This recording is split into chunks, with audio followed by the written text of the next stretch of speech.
National Weather Service in Raleigh has issued a severe thunderstorm warning for southeastern Granville County and central North Carolina, northeastern Wake County and central North Carolina, east central Durham County in central North Carolina, Franklin County in central North Carolina, until 7:45 p.m. Eastern Daylight Time. At 7:07 p.m. Eastern Daylight Time, a severe thunderstorm was located near Wake Forest, Oregon, 9 miles southeast of Creedmoor, moving east at 35 miles per hour.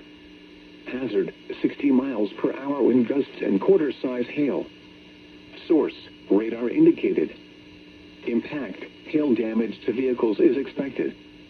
Expect wind damage to roofs, siding, and trees. Locations impacted include Roseville, Falls Lake State Rec Area, Ingleside, Youngsville, Wake Forest, Falls Lake Boat Ramp, Pernal, Lewisburg, and Franklinton.